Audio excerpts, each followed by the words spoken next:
I couldn't read a bio, which most people can read, but I will tell you that Rick is no stranger to indigo.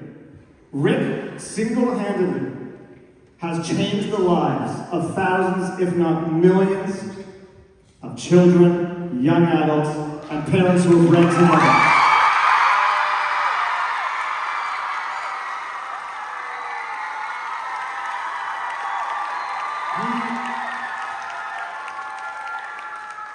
His mind, the unique way that he can write, his creativity, his ability for us to connect to various characters, either through Percy Jackson or the Olympian series, regardless of whatever he writes, it turns into gold.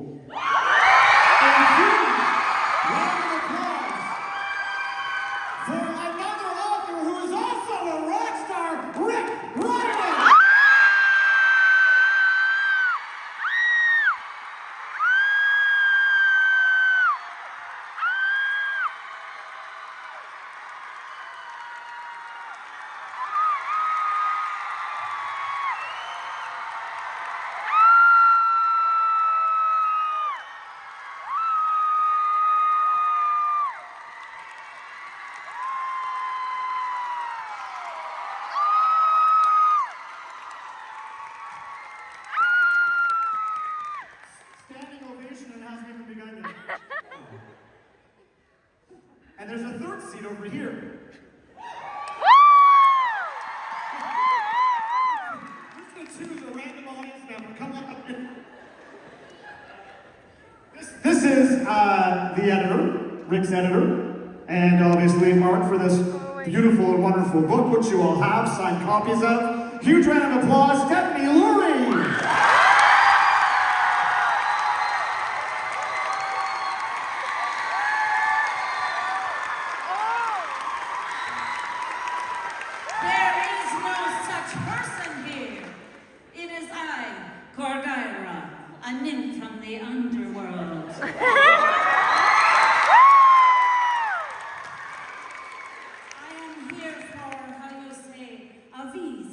Because I have questions, lots of questions. Now, how do I get up here? Do I go like... No, that's not going to work, eh? This trip's going to take longer than getting from the underworld.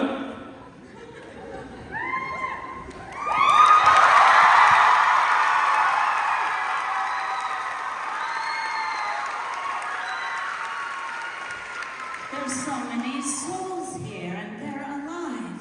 How different. So I have questions, like I said. Are you ready? I'm not sure. The first question is, I want to know, what is this Solange?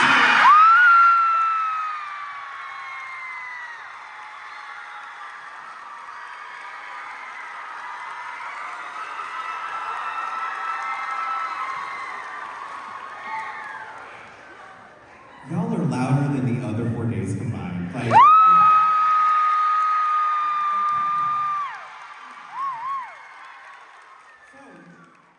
who's Solangelo? Solange, how do you explain? Okay, so I guess when two last names like each other very much,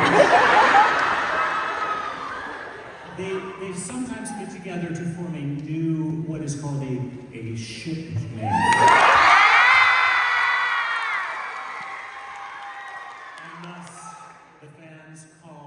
This particular romantic relationship, Solange. Well, I love romance. It's very lonely where I am. So I need my heart to be filled with love. And I hear a lot of whispers of a certain name. The whispers are louder than the souls on my dress. They keep saying, Nico D'Angelo.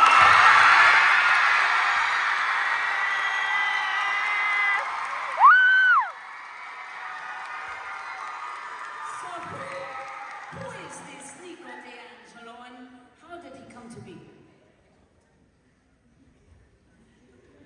That's my child. But I believe this one can answer the question, how did D'Angelo, I don't know how to talk.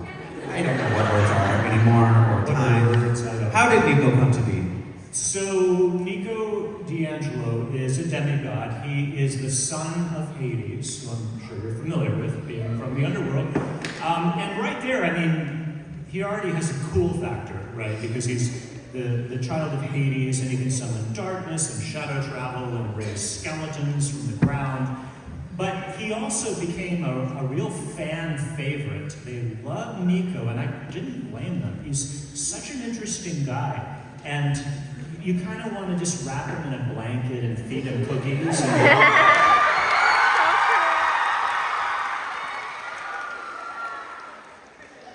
Make a little Nico burrito.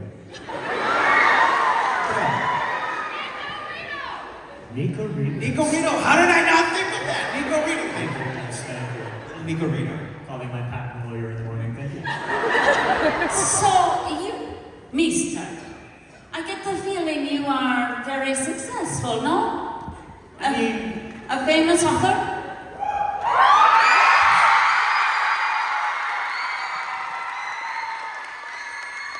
So then, why did you have to find... Oh, sorry. Now, why a novel of their own? Oh, well, I mean, Nico and Will, like I said, are really popular characters, and the readers have been asking me for a long time for an adventure featuring them, like their own novel, like they were worth their own book-length adventure. So I knew that that was something that the readers wanted, and I wanted to make that happen. So this is finally where we did that with The Sun and the Star.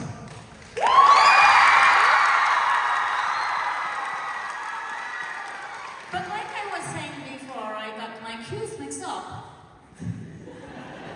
Why do you need another author?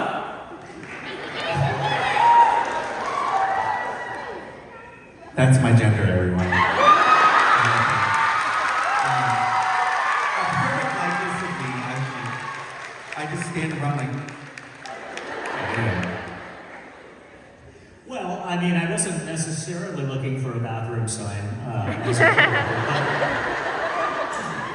or someone with a question mark over the head. I got that covered. I have a question mark over my head all the time. But Question mark? How are we on 5 days saying that joke? Alright, okay. Okay, that was good. I'll give you that one. Well, but it was a story about Nico and Will, who are demigods. Sure, I've written about them before, but a whole book about two young gay men, I just didn't feel like I was qualified to tell that story myself. I felt like if I'm going to do them justice, if I'm going to give them the story they deserve, I really need to find a partner, a writer, who would be like a 50-50 collaborator on this project, who was wonderful, who was queer, who could bring a new set of eyes and a new skill set also to telling this story. And I was really lucky that Mark is that person.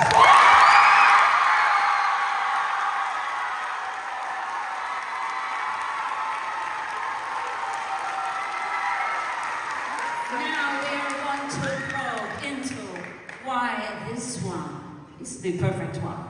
Because I look like a demigod in this.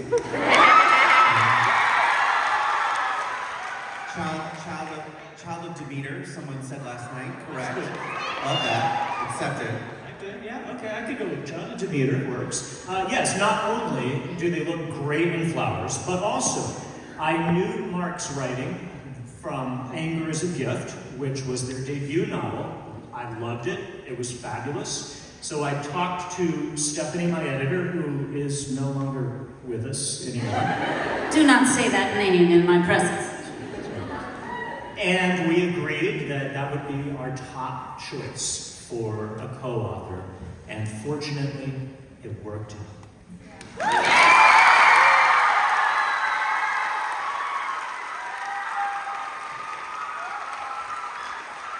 And you, tattooed one, I want to know how you came to this.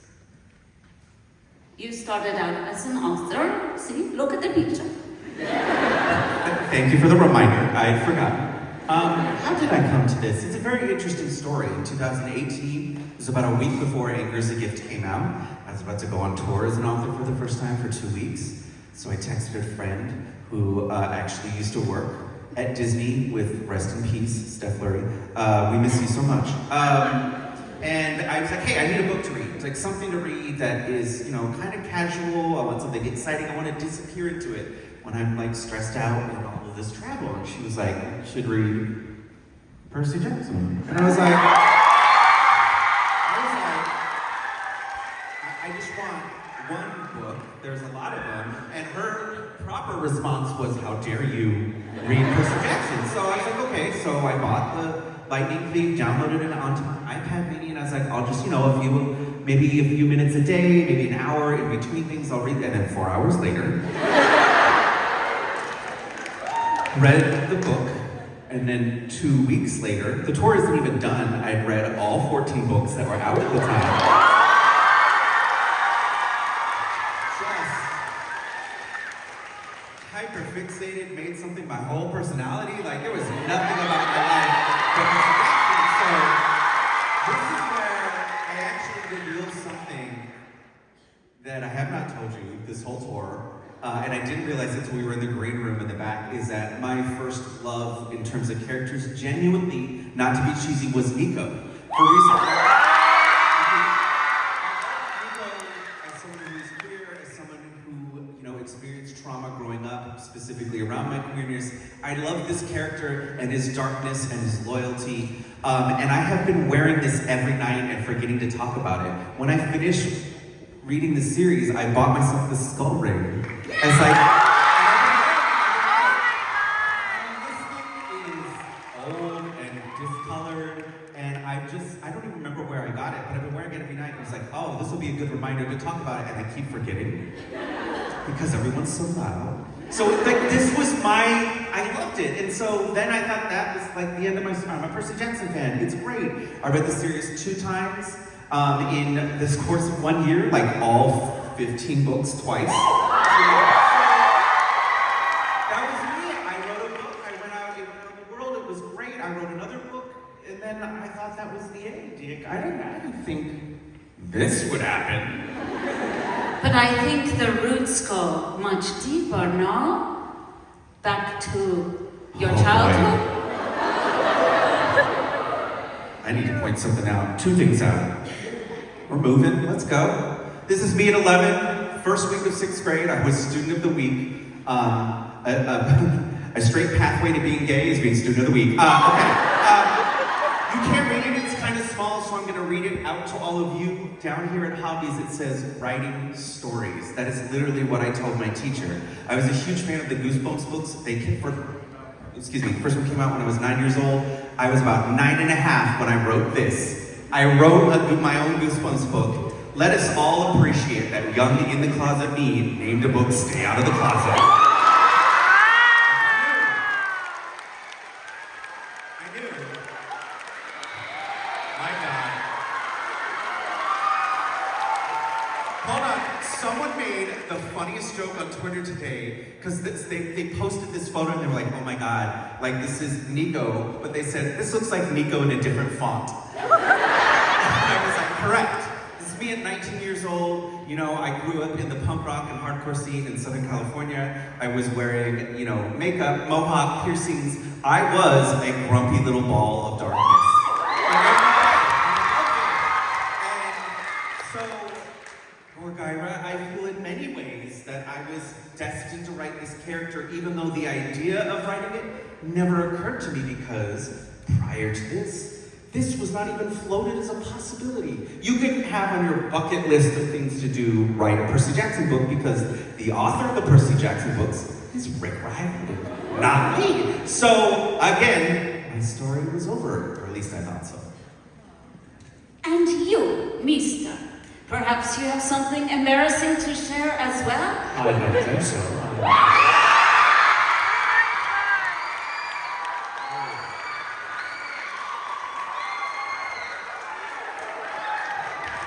Okay. Yeah, there was a brief moment in the 1980s when I thought the world needed more of this. I came to my senses. Thank you for sharing.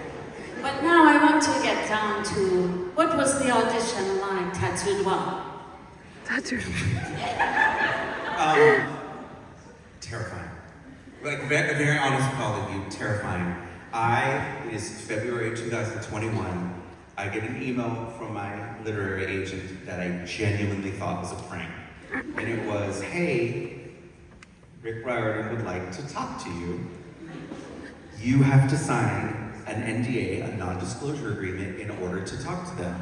And when I tell you that this thing was truly the scariest thing I've ever seen, I'd rather go to Tartarus every day. Like, this thing was terrifying. Part of why it was terrifying is if I tried out for this project and did not get it, I could never tell anyone that I tried out for it. So,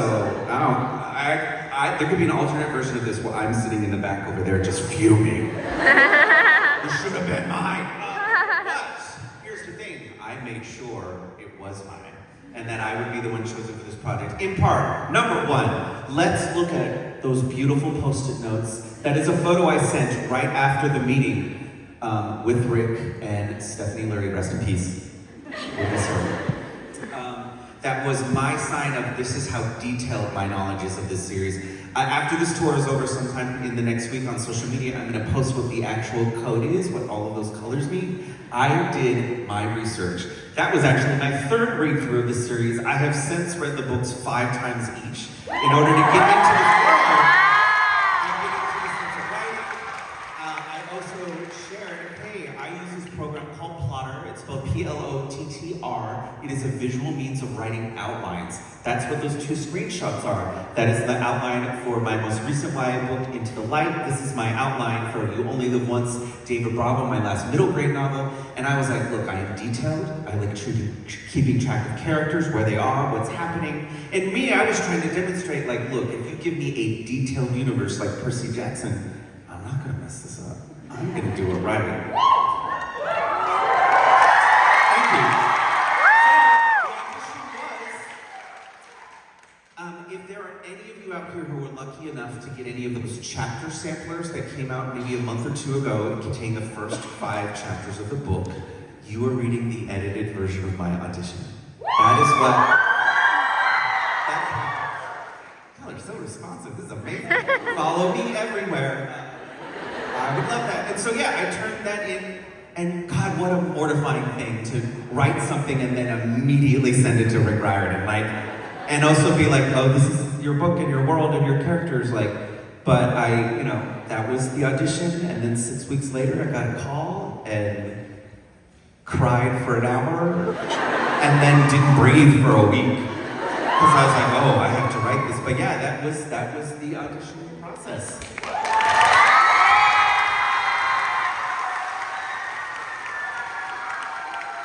So we've learned how you got the job. But now I want to talk about the job itself, the process. So who wrote the original outline? Oh, okay, yeah. You're looking at a piece of the original outline that I shared with my editor and then shared with Mark. Now, I knew that this was a possibility, writing a Nico D'Angelo Will Solis book. I had sort of seeded the idea in my last series, The Trials of Apollo.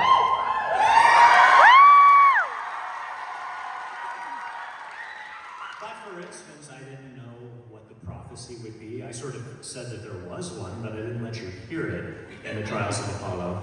And then I left that for whoever my co-writer might be. So I wrote this outline. Here's what I think will happen. Here's where they will go, the monsters they will meet, the general plot. Then I sent that to Mark.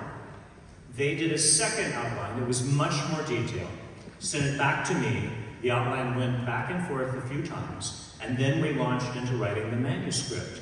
Mark did the first pass, I did the second pass, and it went back and forth until we were both satisfied that what we had was pretty much a 50-50 combination of Mark's style and my style.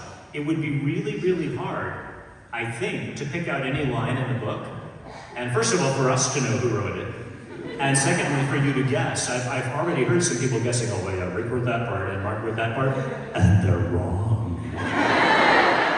Which was a very fascinating thing as a creative person too, you know, going into this and knowing I have a very, very different style than Rick does.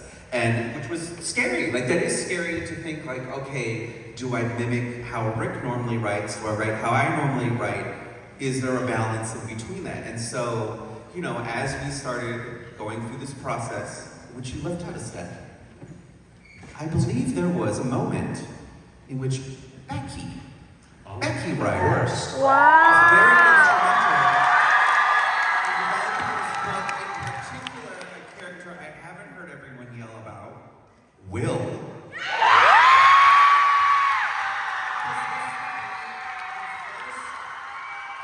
was going to be the first time that Will was going to be on the page in a very, very significant way, not just narrated by another character, but narrated by his own thoughts.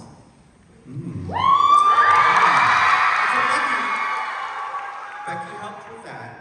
But to answer your question, did anything get added to the original outline? Everything. No, a lot, because this is, and you know this too, is we are both outliners. I love planning my stories out, but sometimes when you are writing them, your characters want to do things differently. The world you are writing in wants to do things differently. Then can you actually hand me a copy of The Sun and the Star? You have all picked up your copies, correct?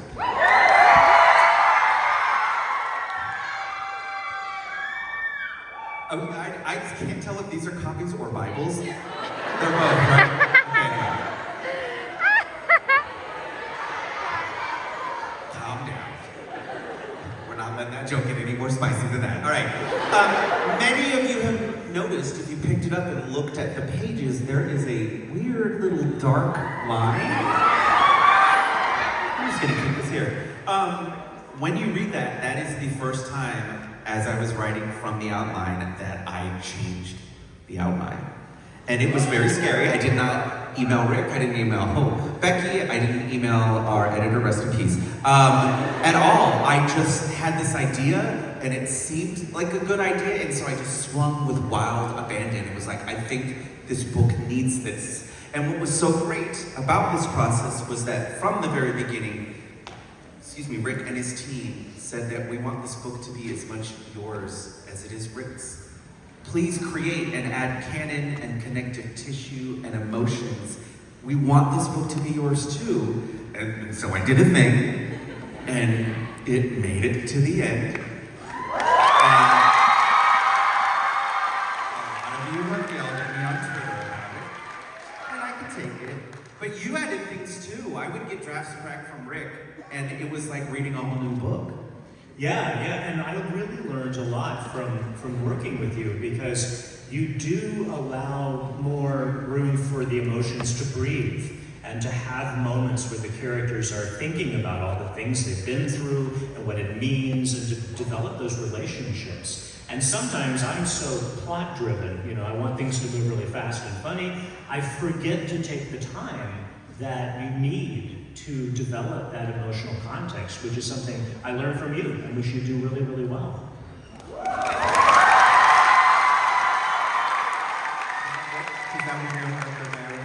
Emotion is very important to me. But I understand. I love only you. Thank you.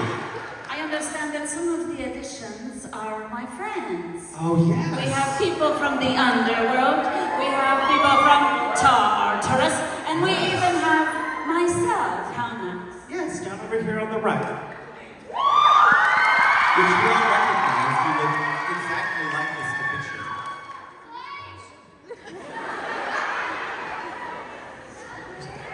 So you're kind of wondering, like, how do we pick the monsters? Yes, Well, what did you know? okay. I mean, some of these you've seen before in other Percy Jackson books. A lot of them are native to Tartarus, if you want to say that. I mean, a lot of them were just ones we hadn't used before and we thought were interesting. There's one in particular, though, that I didn't know myself, even after writing about Greek mythology for 20 years. That was all Mark. You want to tell them about yours? So like many of you, I loved Greek mythology as a kid. I was very lucky that I had a history teacher. Very, very lucky. Who delved into a lot of the myths and showed how fun and weird they are. Like, they're real weird. You all know, like, obviously. And so one of the things that my teacher introduced me to was the Journals of Alexander the Great. And I highly recommend people go back and read some of the stories in them because I think his journals have all the extremely weird stuff. So in particular, let's go visit my friend. I'm doing a gay little walk over here. Okay, all right. This is, oh, my friend. Well, actually very butch Manoides as well, but we'll get back to that later. This is called the Eterna, or Eternae in plural, if you're talking about more than one of them. Alexander was in northern India and described these big-clawed, woolly monsters who could stand upright, but of particular detail was the crest of bones jutting out of their head. And I immediately saw this, and I'm 8 years old, and I'm like, that's my best friend. Like, we are best friends forever, that's my ride or die, let's go. And I couldn't wait to go out and find all the stories about the Eternae and see how they were adapted. It has been 30 years and I can't, nothing. I think there's one video game that has them in it. And so, as I've been writing my own fiction, it's always been in the back, one day you can add Eternae to something.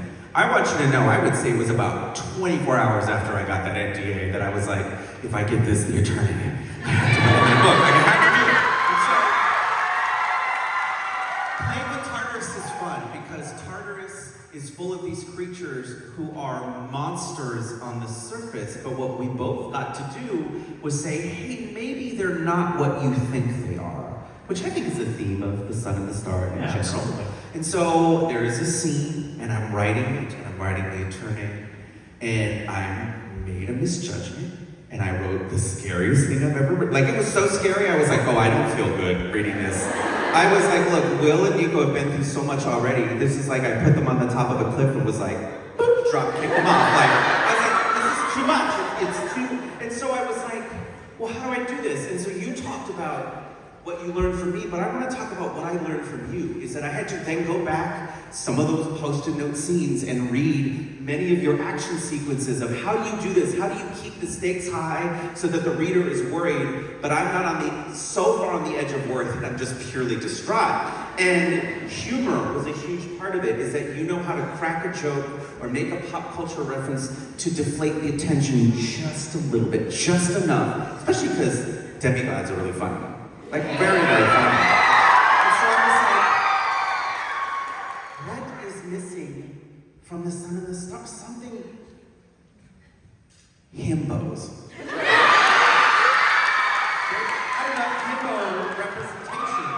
So I'm just gonna say, you are gonna get to a scene, you will all think you hallucinated it. And it is one of the only things that is me, like my contribution with very little editing. Actually, one of my favorite comments on the edited manuscript was from your wife, who loved it, and was like, yes, absolutely. And I was like, oh, I impressed Becky, I won. Like, it was like winning in therapy or something. Don't give me a mic. Okay, anyway. So yes. You know Gogaiba being in the underworld, and everyone is not who they are on the surface. Someone finally sees me. But what are these scribblings in the front and the back of the book? What is it? Have you noticed? Yeah, they are the end papers in your book, if you look at the beginning and the end, and they illustrate all of the major stops that Nico and Will take on their journey. So yeah, there are some spoilers in there if you don't want to look too closely. But I can't take credit for this. For this, we had to bring in a real expert artist, by whom I named Mark.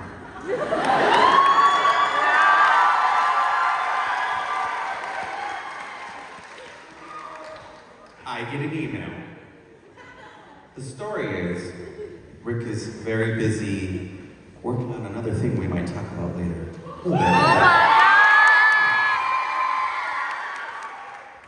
And, hey Mark, we're thinking of doing these beautiful map for the book. And I love fantasy books with a map. Like that is... And I was like, I love that idea. And in the email was like, hey Mark, so will you sketch out the map? In 2018, first book tour, I signed a book. The kid asked for a doodle in it. I drew what I thought was a cat. And when I handed it back to this kid after signing his book, he looked at it, looked back up at me and said, you should stick to writing. So that is the level at which so I'm like, immediately was like, oh no, I don't want to do this. And I was told, well, it doesn't have to be good. And in my head, I was like, it won't be. So let's take a little journey through this, oh my God. You know, we start at some very familiar locations. There's the steps to the underworld. So let's talk about Hades' Palace. It just says, suffering. This is a hill, I think. Why does it have 3 lines? And it's will, and it just says more suffering. That's a troglodyte right there. This is Menoetes, and it just says, please don't judge. My favorite detail though, and I will publish these on Twitter so everyone can see, is right here. I had to draw Persephone's garden. This is Persephone. This is Persephone, and the very small text here says, imagine she is pretty. Okay.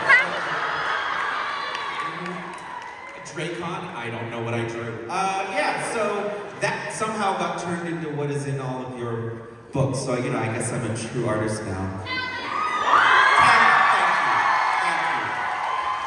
Thank you for supporting me. We have had our fun, but now I must ask the most important question of all. And if you do not answer it correctly, I will not let you leave tonight. Are you ready? Love that one person was like, yeah, all right. Yes, Okay, let's see. Do you have a favorite part? A favorite part of the book? Wow. There's a lot in this book. I think, off the top of my head, I really like the scene in Persephone's garden. It's a really interesting place, and I had imagined it one way, but the way that Mark wrote it was a lot better than I had imagined it, and I think it's a really, really great moment. How about you? You have a favorite? There is, please stop. There is a really great moment as well before the Persephone's garden scene. And I mentioned this before, but like one of the beautiful things about doing this and writing as a co-writer was that, you know, I wrote the first draft, but then when Rick wrote the second one, I would get it back and it was like a new book. And so I feel like I got like 10 Sun and the Stars because everyone was different. But in particular, there's a scene involving the troglodytes in which you wrote a joke that made me laugh until I cried for like 5 minutes. Because it's so funny and it's your humor. It is a humor that I never would have thought of. But for me, it really signified like what a delight it was to write this with you, because you were like always doing these things to make me laugh and make me gasp throughout the process. And then I was always writing to impress you. So the actual answer to this question is my favorite part was writing this book with you.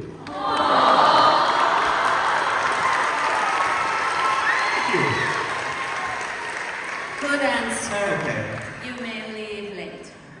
Oh, later. Late. Now. We have a few more things to go over. I understand you beast are very busy man. Yeah, I guess you could say that. Many projects?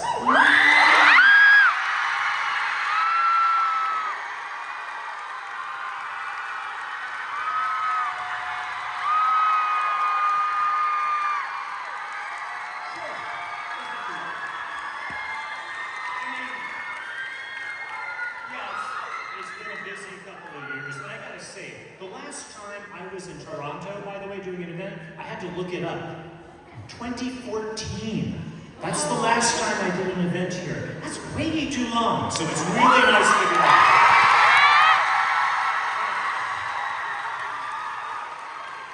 But first of all, let me talk just a little bit about the imprint that we have Rick Riordan Presents.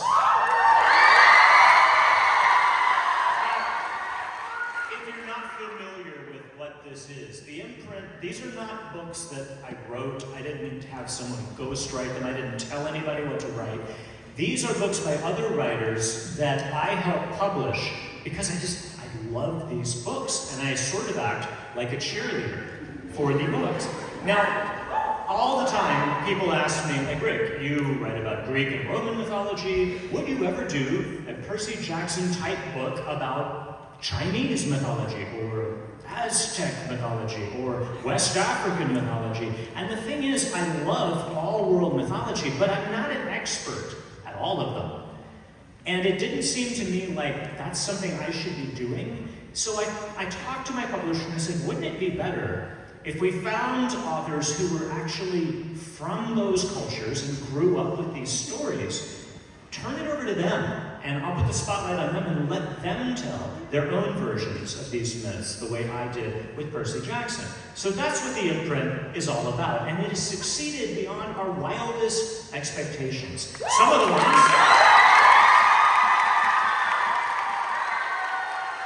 This is now out, just to give you a quick sampler. Winston Chu and the Whimsies by Stacey Lee. It's set in the San Francisco Bay Area where we were just this morning. Was that just this morning? Wow. Anyway, it's based on a Chinese folktale and it's fantastic. So check that out if you haven't yet. Also, Daniel Jose Older. He writes great books. He writes for adults, he writes for young adults, he writes for middle grade. He started our first young adult title for the Rick Riordan Presents imprint. The second book in his duology comes out very soon, May 16th, and it's based on Cuban Santeria, which is really fascinating. So another one to put on your list. Gracie Campbell.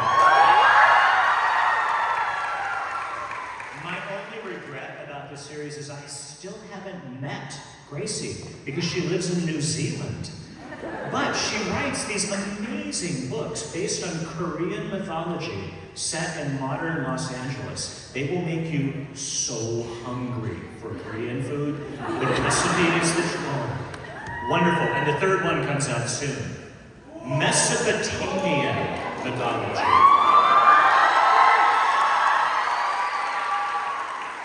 I'm all about those Babylonian gods. I love that mythology. Sarwat Chadha, who lives in London, is doing a series based on Mesopotamian mythology.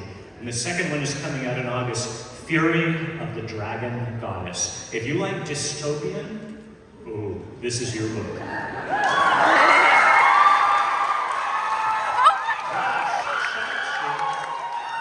So great. She lives in Atlanta. She was our very first imprint author. And you may know her if you read her series, Aru Shah, about Hindu mythology.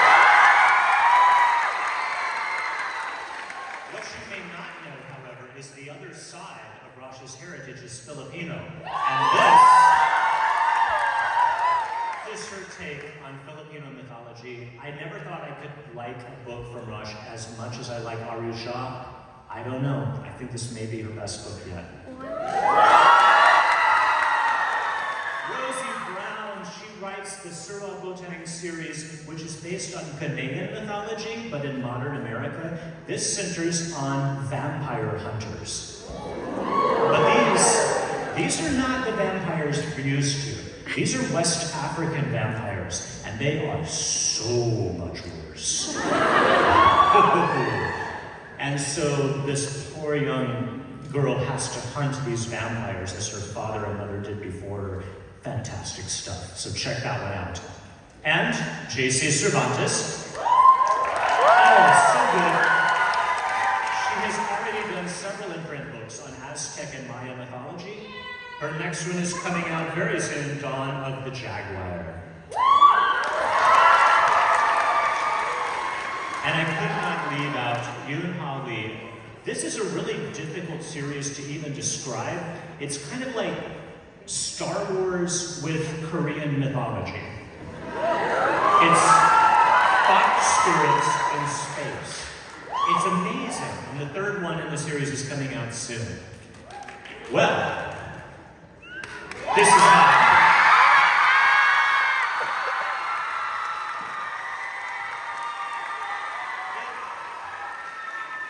If you're fans of graphic novels, then many of you have been asked asking me, are you ever going to make graphic novels out of the other Heroes of Olympus books? I'm happy to say that we are doing that, and the other ones will be out September 26th. They look amazing. So I hope you like it.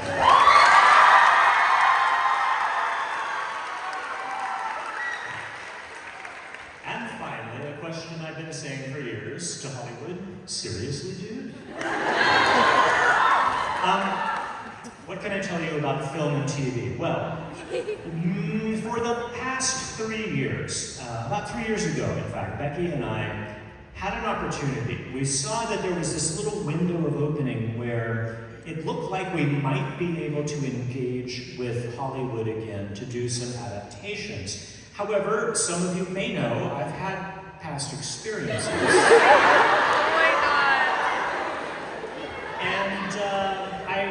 I was not really terribly excited about going back to Los Angeles and talking to those people again.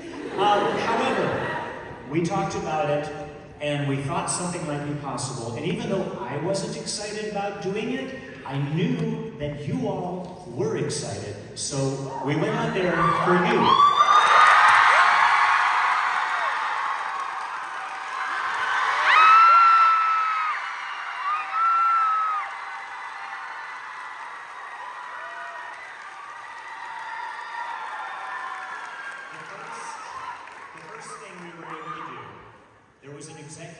At Netflix, who really loved the Kane Chronicles, my Egyptian series. And she wanted to do feature films for Netflix based on the books. So we began talking, and Becky and I explained my past experiences and how, we're not going to do that again, no. And that the only way we were going to do this is if they brought us on board as producers of the films. We were involved in every single step along the way, which, by the way, is not common. Authors normally have to sign away total control. They don't want the author really anywhere near the adaptation. But we were insistent, they were very nice, and so right now where we are producers on the project. We are working on a script, an adaptation of the first novel/movie, The Red Pyramid. It takes a long time. I mean, it takes a year for me to write a book. Writing a script involves so many more people, so many more meetings. We are 2 years into this now. We've seen so many drafts from 2 different authors, but I think we're close on the script. We just turned it in to Netflix right before the writers went on strike.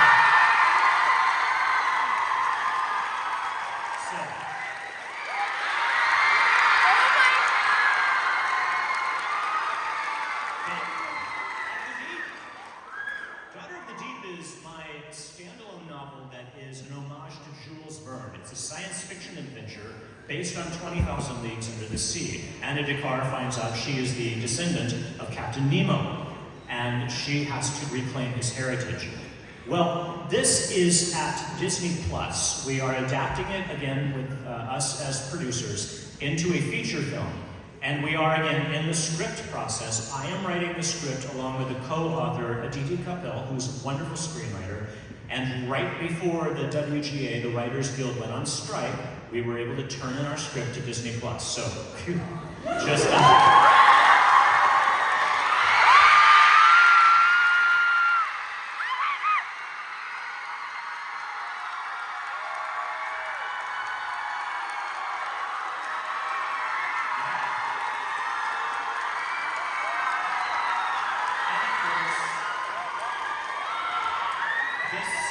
This is the project that we were most concerned about and most invested in, and strangely enough, has come the farthest since we started this process, whatever it was, almost 3 years ago now. Percy Jackson. Well, here was the opportunity we saw. Fox, the company who originally bought the rights to Percy Jackson, and by the way, when you sell the rights, that's forever. You never get a do-over. They stay with that studio for the rest of time. However, what we didn't know is Fox was bought by Disney.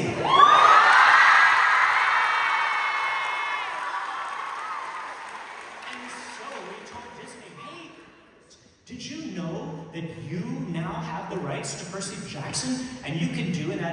animation that's maybe better than the Peter Johnson movies?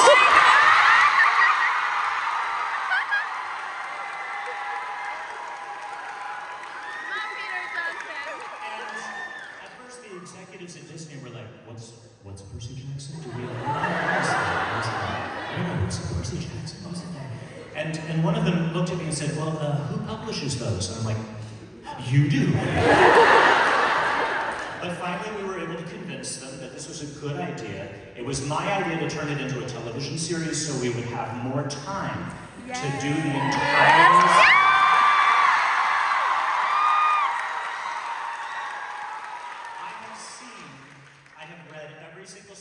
every version of every episode. I have seen every cut of every episode so far. We have finished filming. We are now in post-production, which I'm just going to warn you, this takes a long time. That means we're doing special effects, we're doing the music, we're doing all of that stuff that makes it final, makes it look good. But I've seen rough cuts of the whole first season, and I can tell you my reaction was relief.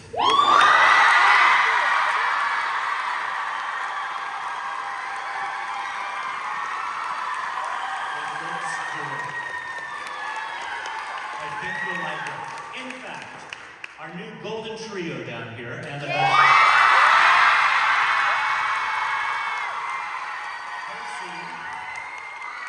and Grover, today, I wondered if maybe you would help me with something. Today, in fact, is Ariam Samadri, our Grover Underwood's birthday.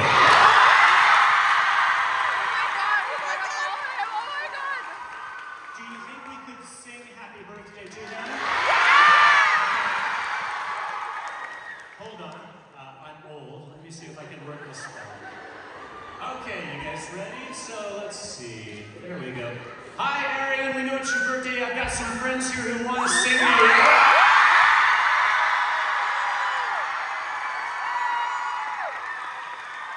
Happy birthday to you. Happy birthday to you. Happy birthday, dear Arian. Happy birthday to you.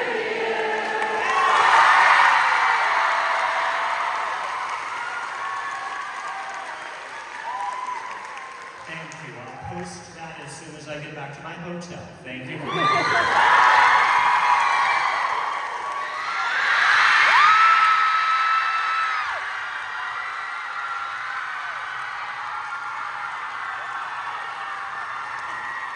my god, I'm so excited for My this. bad, I thought it was done. Funny thing happened on the way to the adaptation process. I had told the studio at one point that if they want me to, if it helped them with the idea of doing a TV show, I said, well, maybe like as sort of an added bonus, if you guys will agree to do this, I could write a new Percy Jackson novel. Oh my god!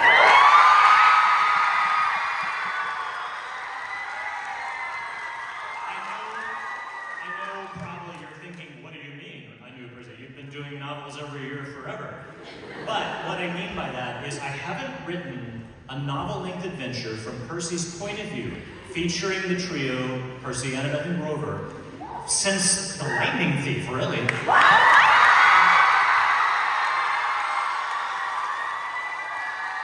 book, even though I didn't really have to do it, they were going to do the TV show anyway, but I decided to go ahead and write this, one, because I really liked the idea, and two, because I thought, you know, we're redoing The Lightning Thief, I'm reliving this story for the TV show. It's a good time to celebrate how it all began and to write a new adventure for you guys. So this will come out hopefully shortly before the TV show does. And in this novel, a classic Percy Jackson adventure, the great earth-shattering cataclysmic doomsday quest is to get Percy into college.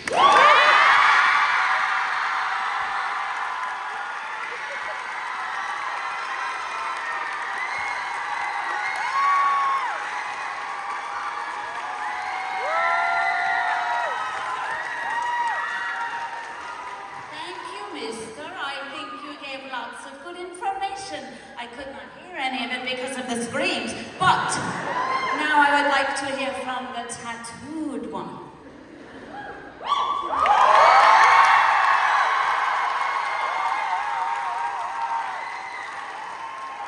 I had to look it up. I have not been to Toronto since 2015.